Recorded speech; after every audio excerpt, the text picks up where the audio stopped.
Theresa Bertrand, Head of Strategy at Zeno Group, talks to host Doug Simon on PR's Top Pros Talk.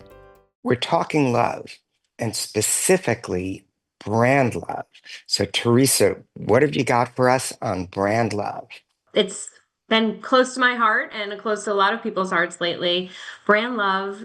Today we did a study at Zeno Group called Brand Love and Demand, really trying to understand why, especially now when wallets are tightening, choice is endless, and there's a real fear of getting it wrong. What makes people truly commit to a brand, not just buy them once, but to stay loyal and buy them again and again? And so we conducted this study with 4,500 people across the US and Canada, all adult age groups, intentionally over-indexed for Black and Hispanic audiences to really understand those emotional drivers as well as the practical drivers as well.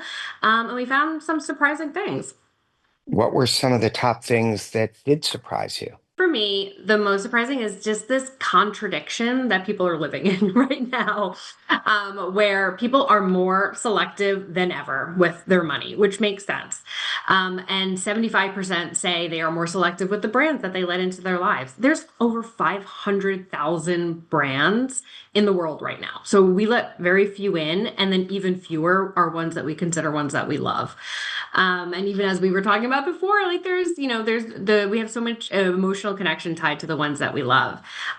So more selective than ever. But at the same time, once we do let a brand in, we stick with them, even when it's inconvenient, even when prices go up, even when it's not as easy to get, you have to wait a long time for shipping times and things like that. When there's more effort, if a brand has already sort of gotten their way into a person's life, they'll stick with them even through those hard times to a point.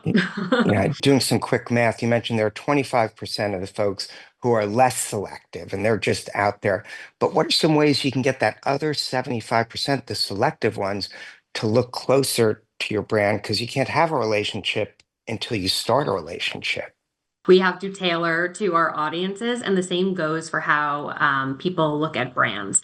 And it really does fall on generational lines. So when you think about Gen Z, they want brands to reflect them, to speak their language, to really, show up and reflect their identity. Millennials they're like proof over promises. You show up, actions, not words, customer service, things like that. Those would get a millennial into their good graces.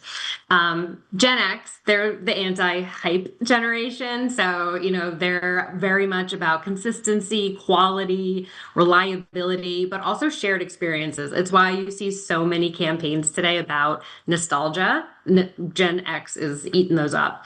And then boomers are really about loyalty back to them. They will be so loyal to brands if they're shown loyalty back. And that comes in the form of perks, VIP discounts, VIP experiences, things like that. So I think like a Costco is a gold standard from a boomer standpoint because they really show long-term loyalty and they get that love back from their audiences. I'd be remiss if I didn't ask you about the role AI is playing in all of this, because AI is playing a role in everything and it's only getting larger. Word of mouth is still the number one driver of advocacy, which is what leads to more people falling in love with brands, to your question earlier.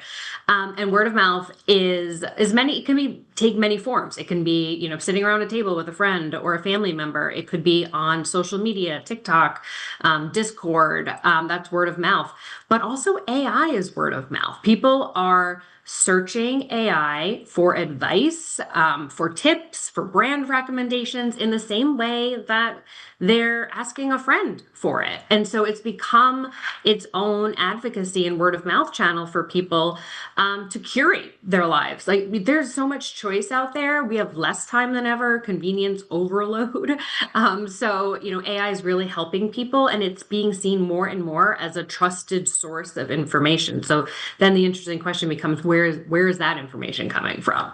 Yeah, and we were talking earlier about our introduction of the AI-powered broadcast media tour, sort of the seamless update to the satellite media tour. What was some of your takes about the idea of actually creating your earned media around the specific queries that people are asking when they're going to these top large language model sites? It's a very human way of using technology. And so, earned media is becoming even more important as the source for these large language models.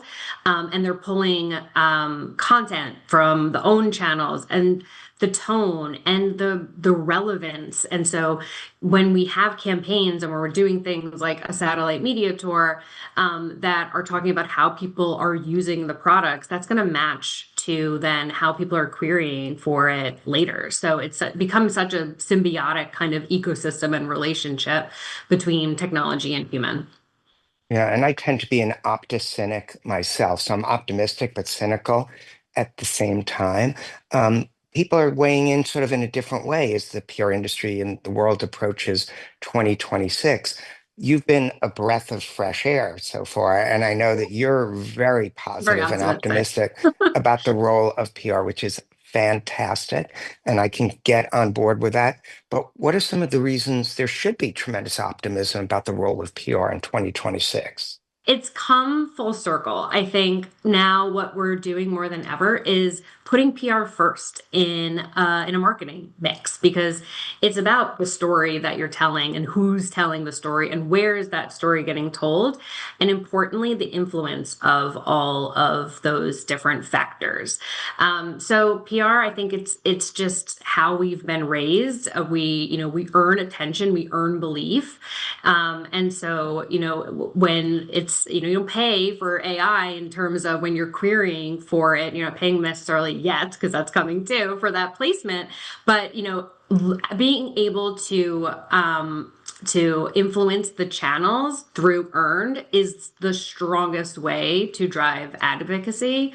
Full stop. Yeah, and I think having you on this show has been one of the strongest ways to have a great podcast.